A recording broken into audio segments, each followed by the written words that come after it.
All right.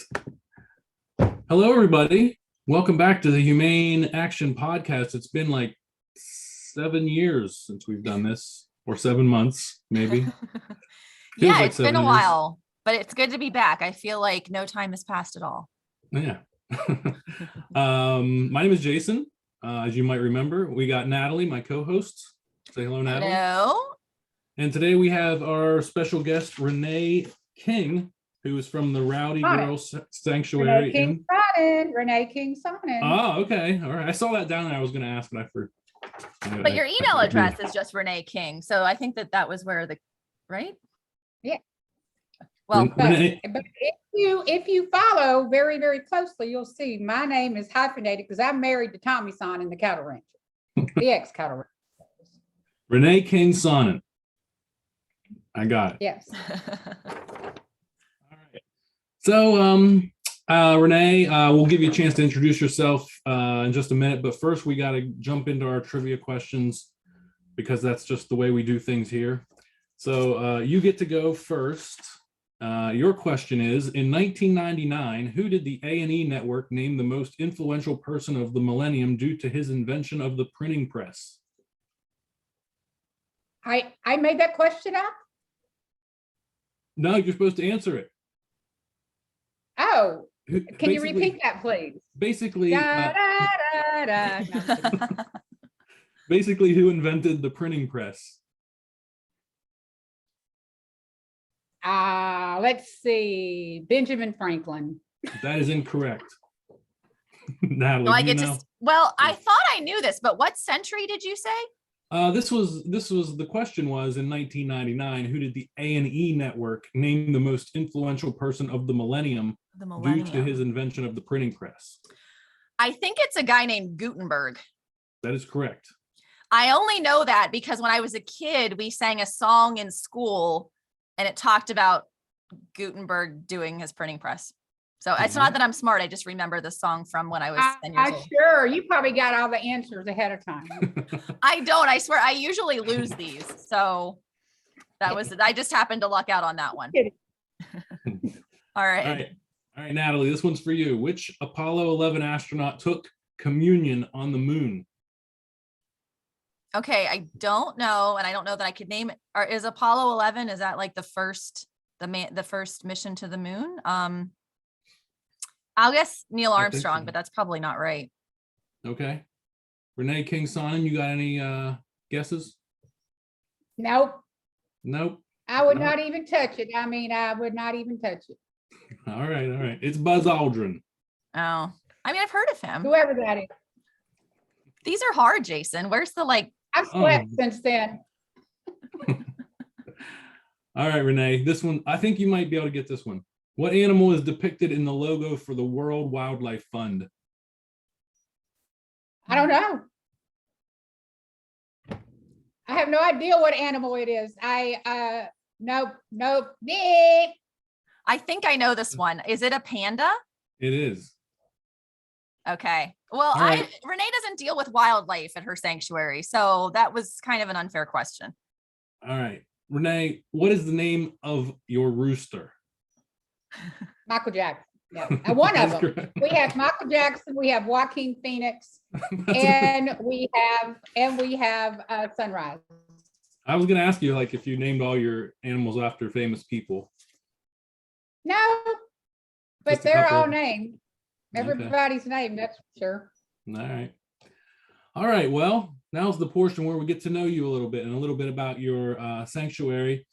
So give us an introduction of who you are and what you do down there.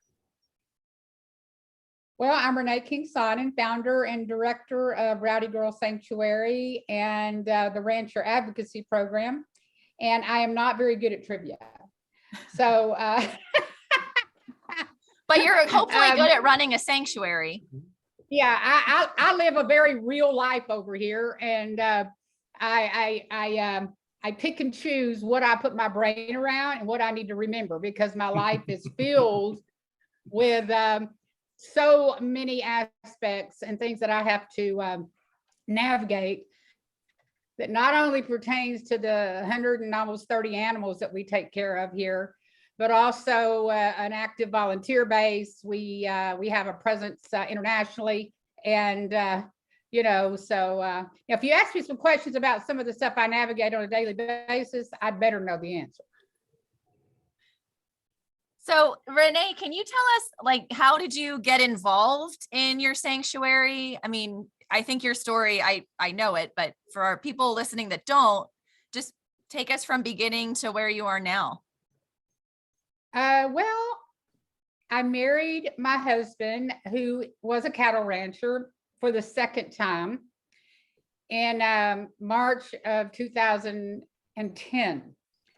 I moved in with him in 2009, and we were married 10 years prior and divorced because of reasons I won't go into right now, but we remarried.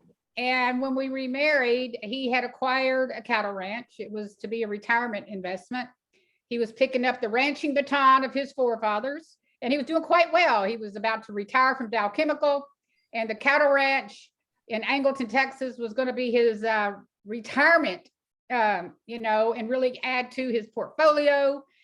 And he had planned this all perfectly, and I totally threw a wrench in it. And he had no idea, neither did I, quite frankly, that I was going to go vegan on a Texas cattle ranch and convert the first ever, cattle ranch into a vegan farm sanctuary. Who knew?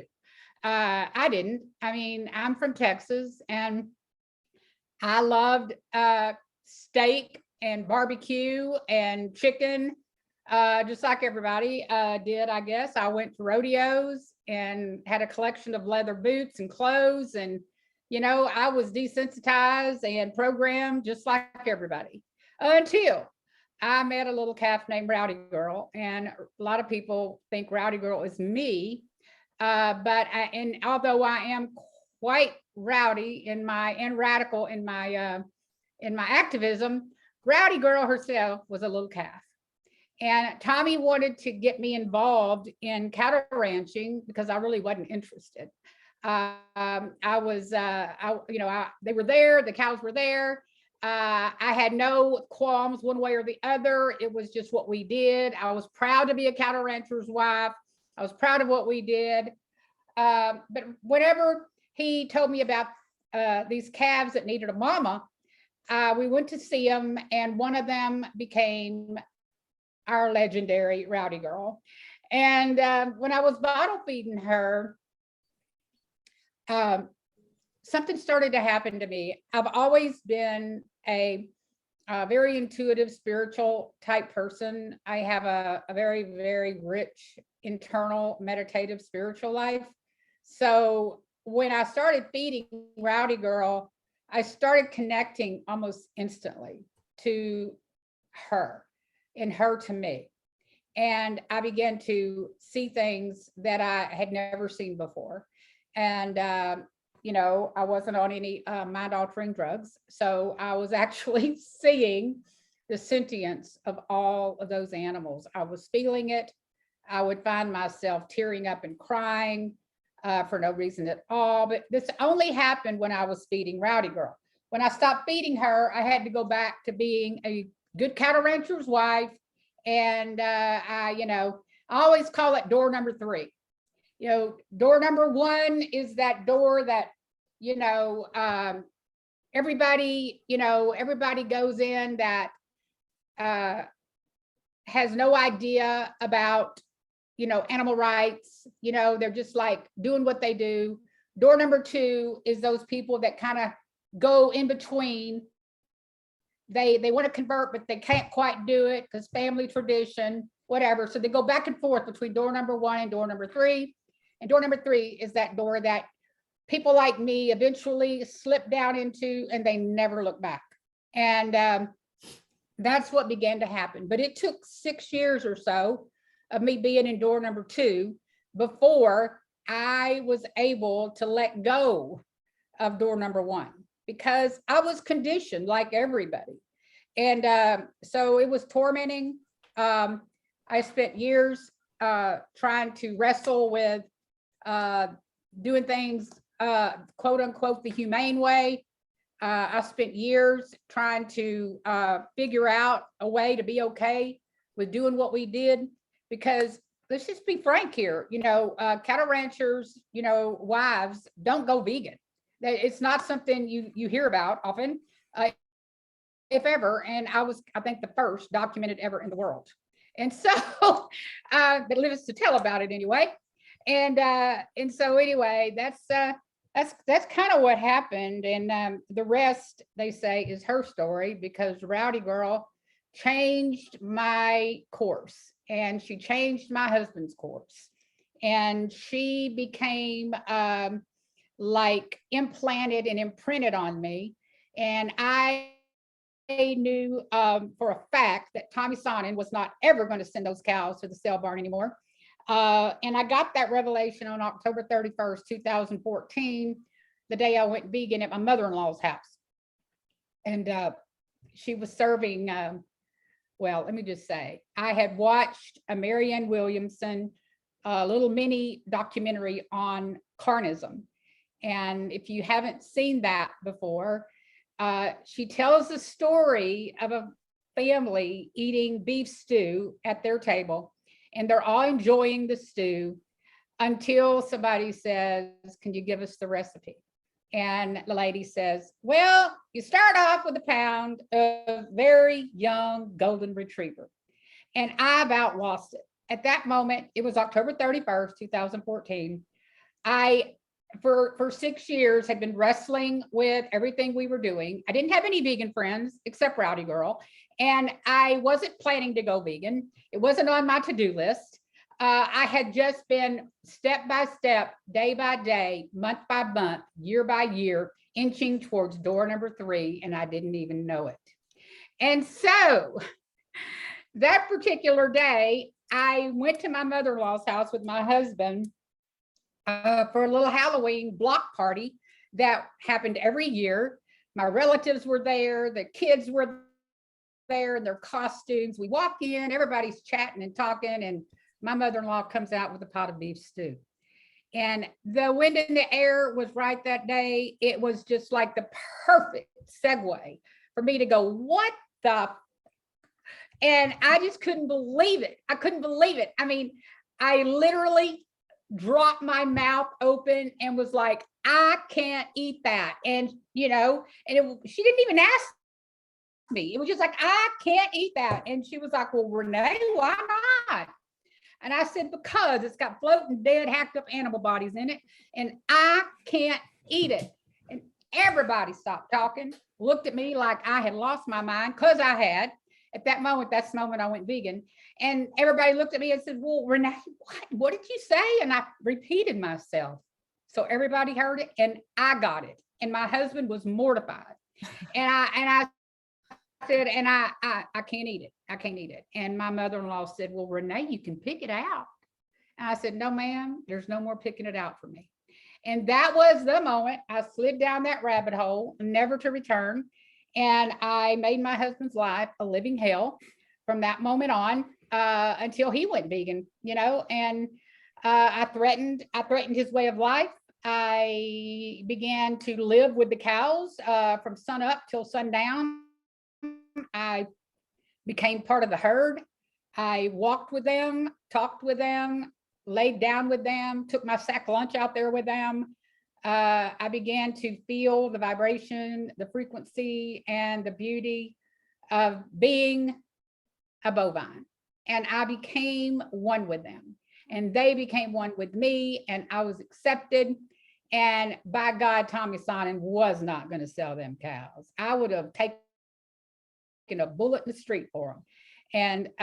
And so when he threatened me to do just that, I said, if you do, I'm going to follow you to the sale barn. I'm going to buy them all back with your credit card. And I'm going to bring them all back to the sanctuary, to the ranch. It wasn't a sanctuary yet. But see, one day I walked out there, and Tommy, he says, you stay out of my blankety blank business, and he threw his hat on the ground. And I was just like, no, this is no longer a business. These are my friends. They are like my family, and you will not sell them. And he was like, Renee, what are you going to do? What are you going to do with all these cows? What do you want to do? They breed. They have babies. What are we going to do with all of them? I said, well, we'll just have to figure it out. And he didn't know it, but in the background, I had been building a coalition of vegans. And it didn't take me very long. I had a secret diary, like a journal called Vegan Journal of a Rancher's Wife. And I was collecting names and emails and numbers. And next thing you know, I had the folks gathered to help me do a fundraiser to buy my husband's cows. And so that's what I told him. I said, will you let me buy them? And I'd already had, a secret coalition going that gave me the courage to say, let me buy your cows. And he was like, Renee, how are you going to do that? I said, well, what if I do? Will you let me buy them? And he didn't know I was already building a force behind me. And so he played along. He said, okay, Renee, if I went to the sale barn, I could get, probably 35, 40,000. I'll sell them to you for 30. I said, okay, 30. And I said, will you let me lease the land for $1 a year? And he was like, sure, Renee, just appeasing me. And I said, how about 2 years? He said, sure, Renee. Well, next thing you know, I went back to my people, of which Kip Anderson was one of them. And I said, yes, we could do this. And so I started a fundraiser, and I went to my husband and I said, okay, we got the fundraiser started and the money was rolling in. And Tommy could not believe it. He began to witness the power behind, Rowdy Girl, the mission. And so that's kind of like how it got started. I don't know. It's kind of miraculous, actually. But he's on board now. I mean, he's vegan and supports you, or supports your, Of course. mission. And oh my God, not only does he support it, he's like one of the backbones. He's one of the pillars. He's a co-founder now. And without him, I don't know what I'd do. He takes care of all these cows out here. We got, right at 70. And so he feeds them. We have a staff too. We have 2 animal caretakers that, that take care of them too. But my husband takes care of all the pastures, makes sure that, I know what we need for the cows. He goes out there. Right now we're feeding them, hay, round bales that was actually supposed to be our hay for the winter, because we're in a drought right now. We're in a serious drought. And so we're actually feeding to the tune of $240 to $250 a day right now to our cows that we should not be doing. So, without my husband, he went vegan on May 2nd of 2015, not too long after me. And that was our first Vegan Awareness Festival and fundraiser that we had. And I did that to get the rest of the money I needed to buy his herd. And that was the day he went vegan. He realized he could have So Delicious ice cream and Follow Your Heart cheese. And he took the turn. that's amazing. What a great story. That might be the best intro story, Jason, that we've had on our podcast. I agree. So Obviously you started this sanctuary. Do you have since you started, do you have a favorite story that you brought an animal in? Well, there's interesting. I have so many great stories because we used to be cattle ranchers. Cattle ranchers have found their way to us, and our story went viral on CBS Evening News a few years back. And so cattle ranchers and their families started contacting me because they had somebody they could talk to about their feelings about the animals. They can't talk about it with anybody else. I mean, you don't talk about this. It's taboo. These are taboo subjects that you can't talk about without feeling like you're betraying a institution, because you are. And I used to be terrified to speak out against animal ag. And now, I say it all day long. My mission in life is to end animal ag.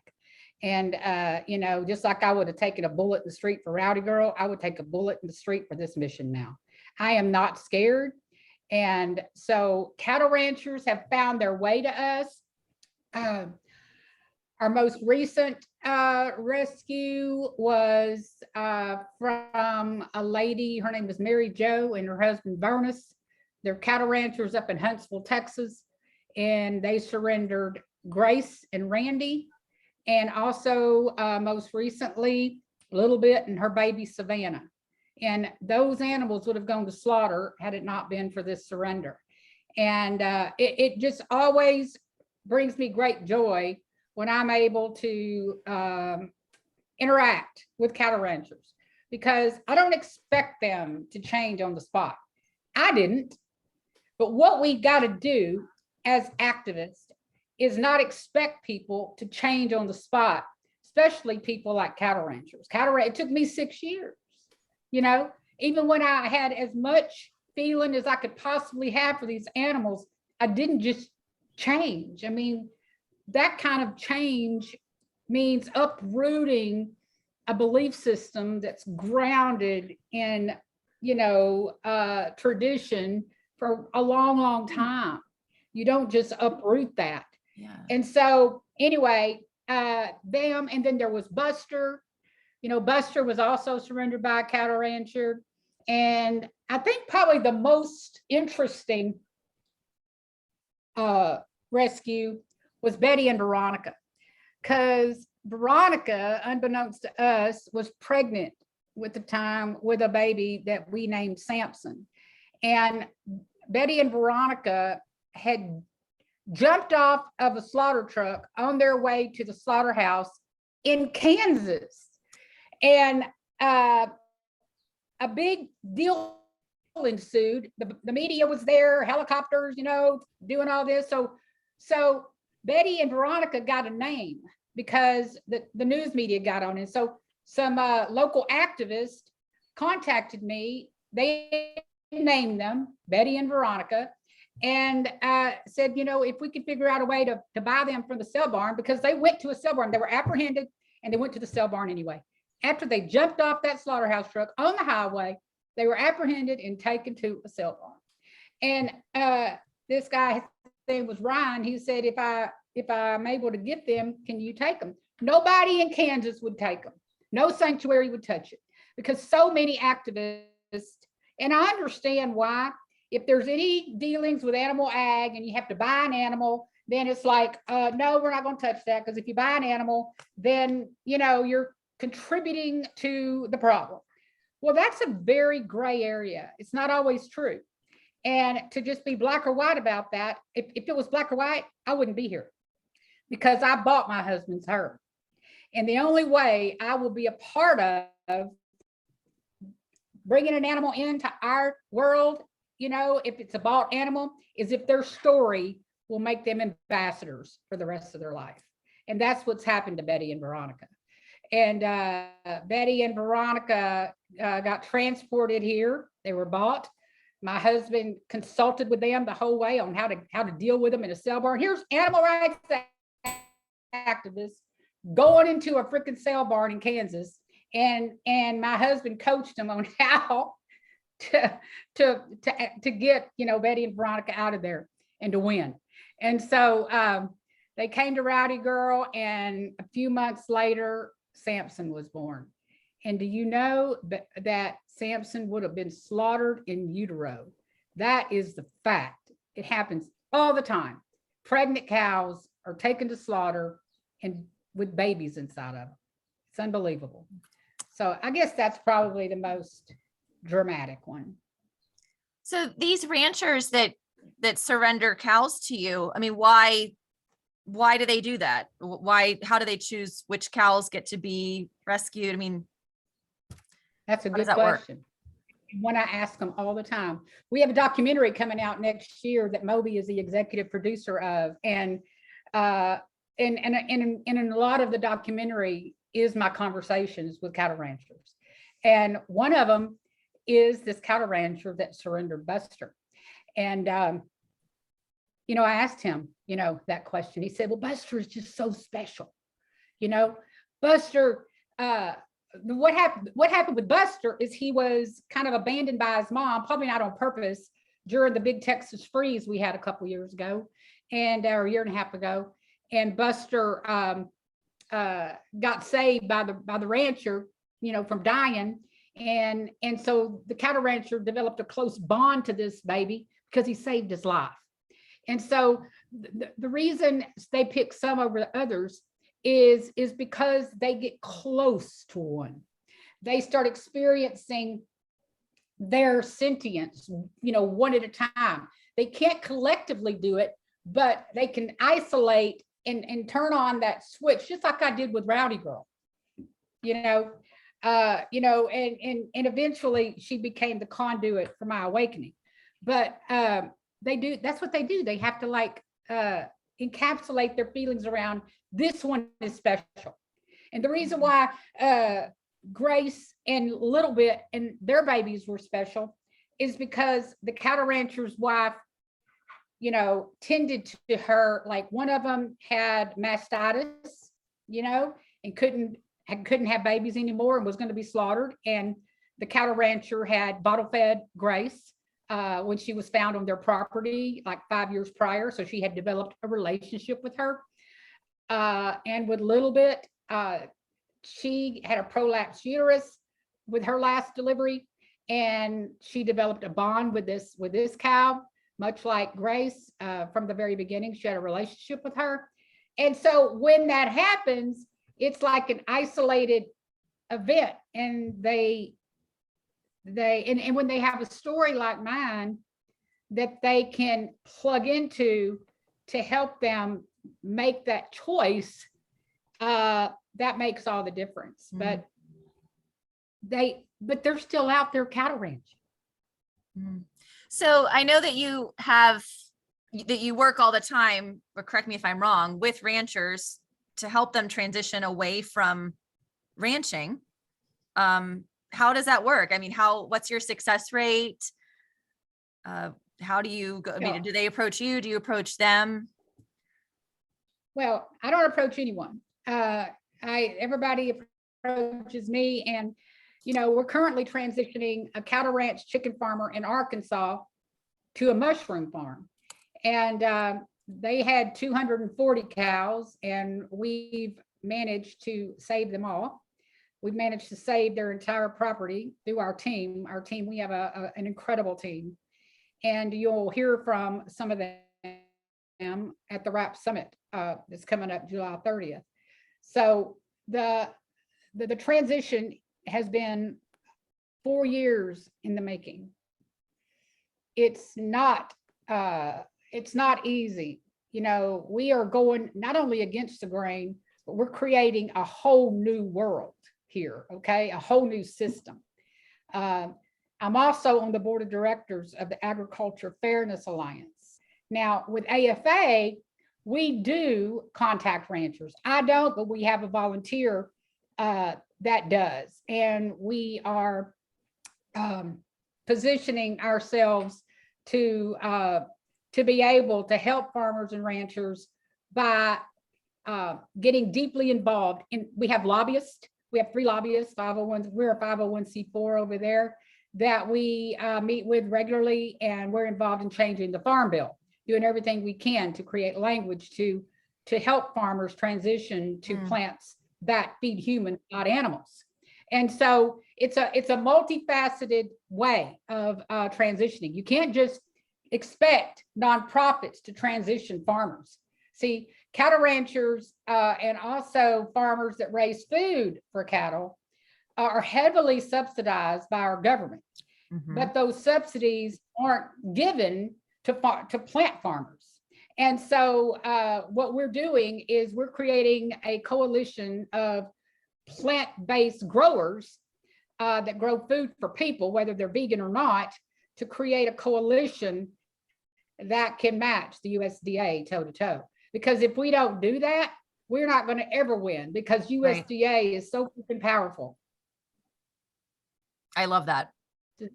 Yeah, I mean, it's multifaceted. I mean, we're transitioning the farm in Arkansas, and there's another farm in Huntsville that's transitioned out of animal ag and is looking into another way of farming. But it's not like we're out there just transitioning farms left and right. We're transitioning minds right now a lot. And once we get a success rate with the Barretts over in Arkansas, I do believe with all my heart that we are going to revolutionize chicken farming, because no chicken farmer wants to stomp around in thousands of chickens for a living. If they can grow mushrooms in those former chicken houses instead of chickens, for God's sake, that are like crammed in these 20,000 square foot sheds and just blown up with all kinds of, antibiotics and growth hormones to become massive birds in 6 weeks. Who wants to do that? Nobody wants to do that. And we're creating a model right now where farmers, if they have these big 20,000 square foot barns, will be able to push out like to the tune of 72,000 pounds a week of exotic mushrooms. That's the course we're on. So I know it's like a sort of an individual journey. I know it was for me, and sounds like it was for you too, to have that sort of experience where, you stop eating meat. But do you have any wisdom to pass along to anybody that, is still eating meat, and like if they're thinking about changing over or anything? Or Well, it's a very, very good question. Again, it's like eating animals, eating the chopped up bodies of beings is normalized. It's normalized violence. And the wisdom I could impart, if any, at this moment in time, is read the World Peace Diet. Indoctrinate yourself with other information that is against animal agriculture. Learn, watch slaughterhouse videos every single day. If you really are wanting to change, then pay attention to what's really happening to animals. Check out the stories of other ranchers and farmers that are transitioning and why. Slaughterhouse workers. I was reading something yesterday about a slaughterhouse worker that said, the cows cry. They're terrified. They're in a situation where they're seeing 200 cows, every day being slaughtered.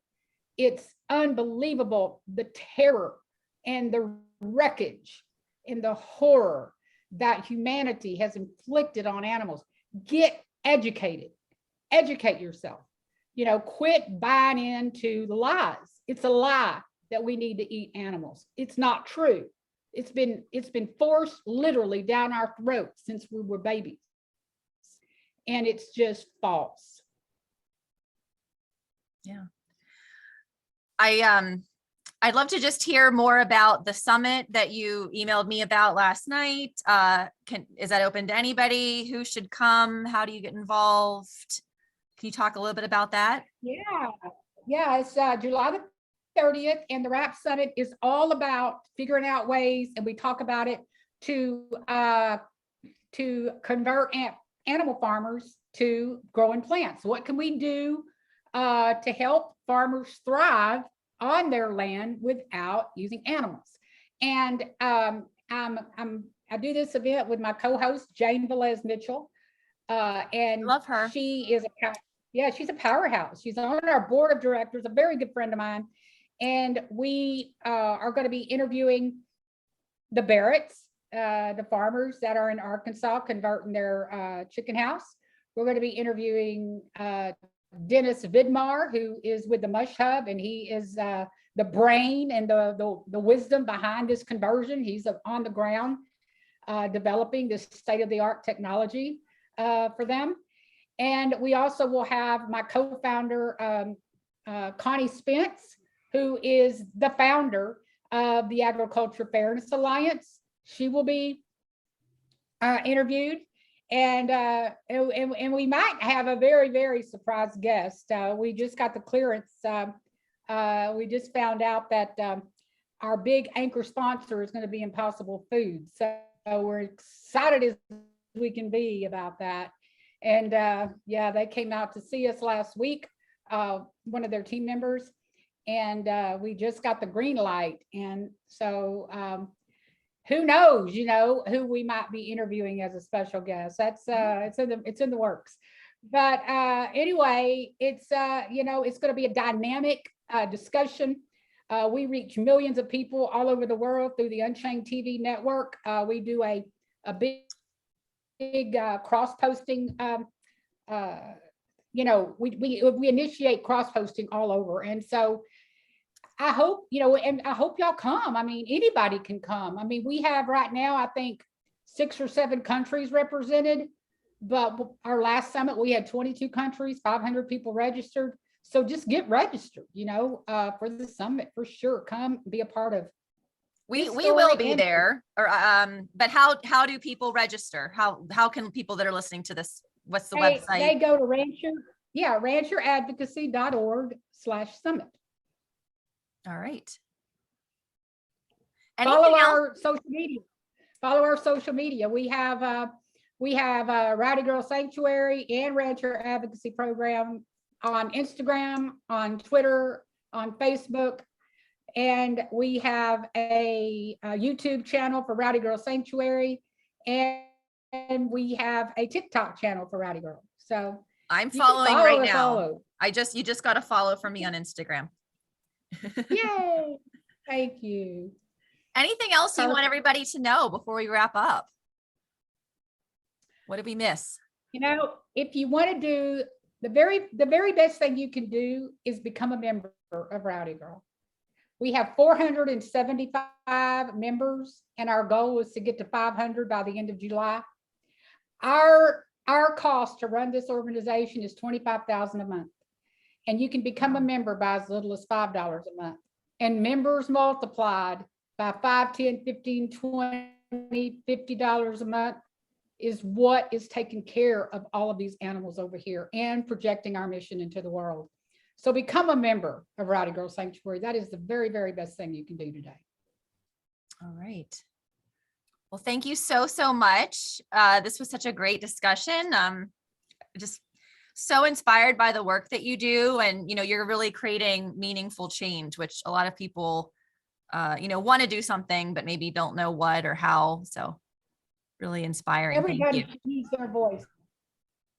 Everybody should use their voice for these animals, for the liberation of animals. Everyone should find their passion, whatever it is, and magnify it through social media. All right.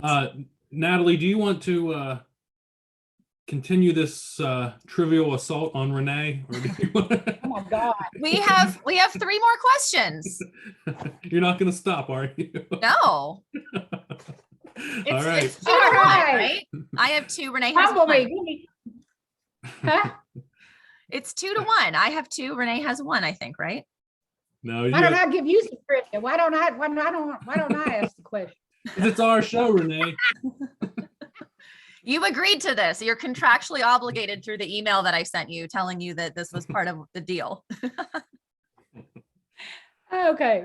All right. So Natalie, Calamity Jane and Wyatt Earp were characters on what acclaimed HBO series starring Timothy Oliphant and Ian McShane? This sounds like a Renee question. This sounds like something Texas-esque, like Buffalo Bill or something. That's not, I don't know. I don't know, Jason. No. It was Calamity Jane, wasn't it? I mean, she had her own movie. No. What is it? Deadwood. Oh, I've heard of that, but I've never seen it. All right. Okay. Renee, what is the name of the AI personal assistant that comes with Amazon Echo? Like they say, like with Apple, is it that Apple has Siri? Have you heard that? Oh. Yeah, like what's the name of the one for Amazon? Oh yeah, it is Echo. No. What is it? Natalie? I don't know. These are terrible questions, Jason. You really are rusty after our break. Where did you find these? These are just general knowledge questions. Well, I have no general knowledge then. What's the answer? Alexa. Oh, I didn't know that. I didn't know Alexa. I didn't know that was Amazon. Mother has Alexa in her living room. I should have known that. My mother is 82 years old and recently got her a boyfriend. And she's always, for years, she talks to Alexa. And I'll be on the phone with her and she'll say, Alexa, blah, blah, blah. I should have known that. Yeah. All right. We got one more, right? Yep, Natalie. In 1830, France invaded and colonized what northern African country, keeping it as a territory until 1962? Well, I think Algeria speaks French, right? So that's my guess. You are correct. All right, I finally got one. I'm glad All that's right. over. I lost. You did. It's all That's right. okay. Natalie's one of the best trivia players in the business, so it's no Thank you, shame. Jason. That means a lot. It was fun. It was fun. And and the main thing is I know the right answers to what I need to know anyway. That's right. You keep I have a doing lot that. of useless knowledge, just none of it applies to anything important. So give me something. Give me these trivia victories. All right. Thank you so much, Renee. It was great to meet you. And we will see you at the RAP Summit. Thank you so much. I appreciate y'all. All right.